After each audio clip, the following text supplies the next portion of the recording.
¿Acaso no sabes respetar a las autoridades? ¡Indio!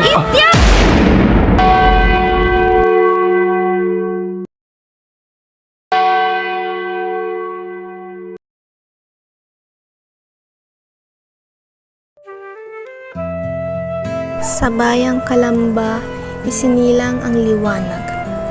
Isang musmos na may pangarap na abot langit ang sigasig at lakas.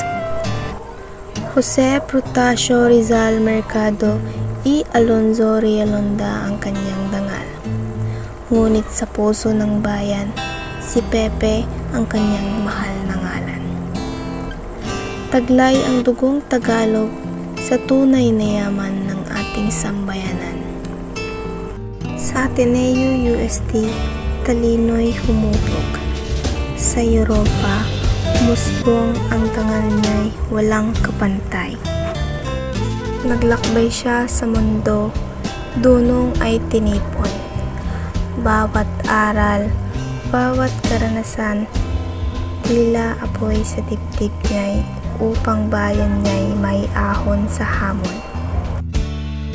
Sa pluma at tinta, laban ay isinulat, at sa noli at fili, oo, sa mga pahinang iyon namulat ang mata ng sambayanan. Sa bawat landas na kanyang tinahak, may pusong naghintay, may pusong nalumbay sa liham at tula. Siya si Segunda, ang una niyang sinta, isang magandang dalaga galing sa bayan ng Lipa.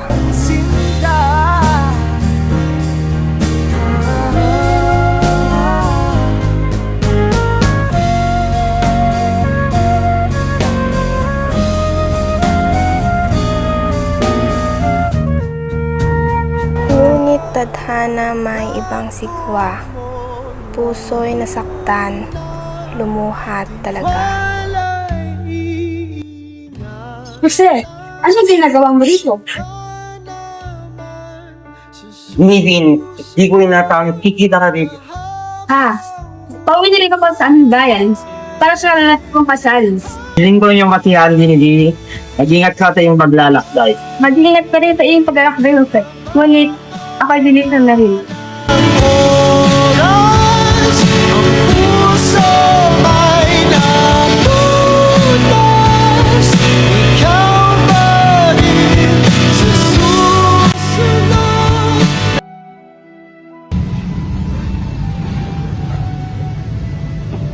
Magandang umaga po. Kayo po ba may-ari ng paupahan? Oo, yun. Tumuli ka at namanggitan mo ang magiging sige.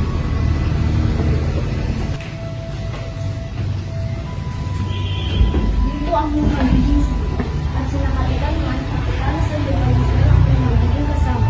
Kasama na rin ang kanilang anak na si Leonor Valenzuela.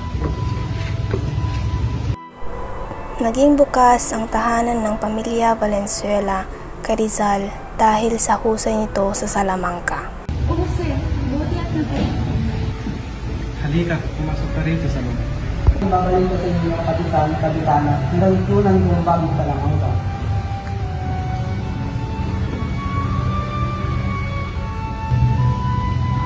Siya ang isa-isa namin.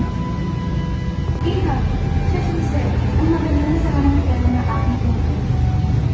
Siya ang nakita na sa kabilang sulit na pinapakupaan mo. Doon na rin. Ako si Leonor Valenzuela. Tawagin mo lamang po sa palayan ng Mura. Niligawan ni Rizal si Leonor Valenzuela, isang matangkad na babaeng maganda at tindig. Ito ang hiyam, yung sinulat ko, gantang-tintang yung nagkita. Kung ganon, paano ko naman mababasa ang nakasulat dito? Itapat mo ito sa kandila upang makita mo ang nakasulat dito. Subalit hindi nagtagal ang kanilang pag-iibigan at nagkasundo na lamang na sila'y maging magkaibigan. Makalipas ang ilang buwan, isang marupok at magandang dalagang nagngangalang Leonor Rivera ang nakatira sa kamilig. Malambing gaya ng isang usbong ng bulaklak na may pagkalinga at mapangaraping mata. Siya ang kaisa-isang anak ni Don Antonio Rivera.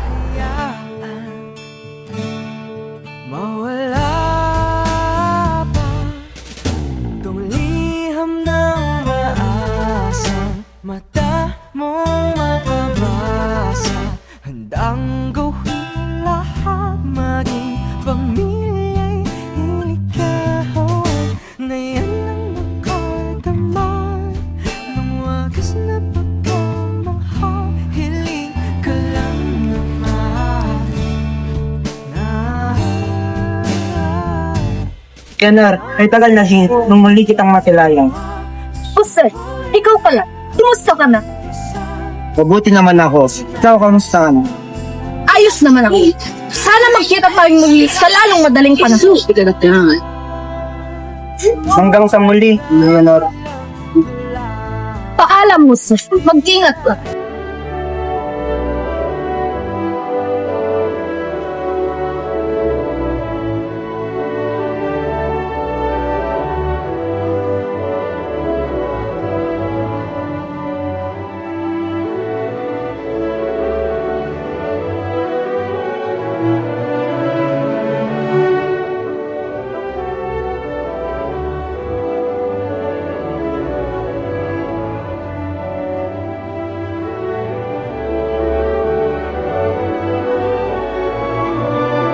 Kumusta ka ang Tino? Mabuti naman mga anak. Ikaw, Pepe, kamusta ang iyong pag-aaral? Mabuti naman po, Ina. Nakakain ka ba ng mga sila? Oo, mga anak. At sila na ay nagpaalam sa kanilang ina.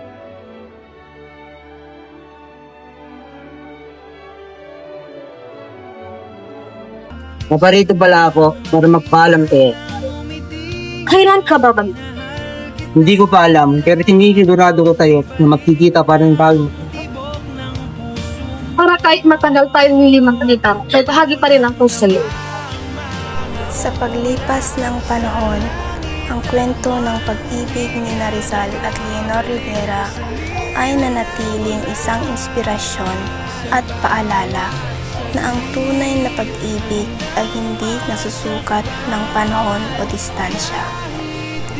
At sa bawat paghinga ng hangin, maririnig ang mga bulong ng kanilang pag-ibig. Isang kwento na hindi malilimutan.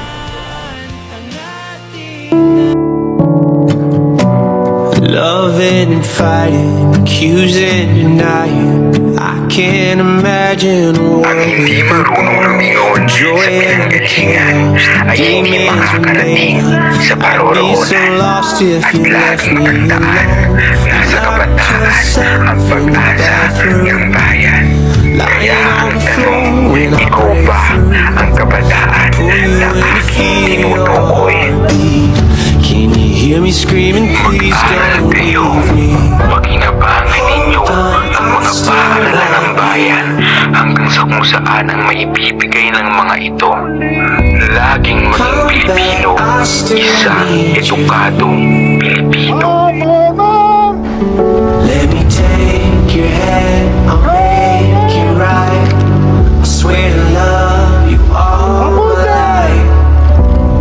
Hold on, I still need you.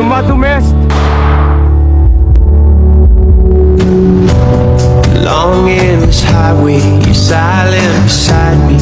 Driving a nightmare I can't escape from. Helplessly praying, the light isn't fading. Hiding the shock and the chill in my bones. They took you away on the table. I pace back and forth as you lay still. They pull you in to feel your heartbeat. Can you hear me screaming, please don't leave me? Hold on, I still want you.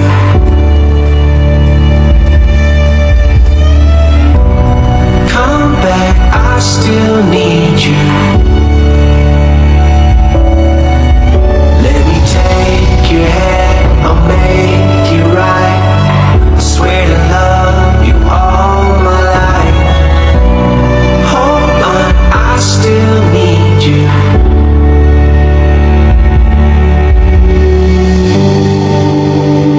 I don't wanna let go. I know I'm not that strong. I just wanna hear you saying, baby, let's go home. Let's go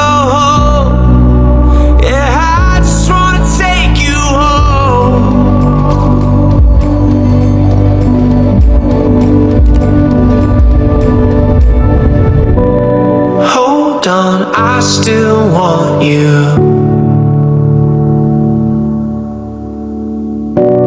Come back, I still need you.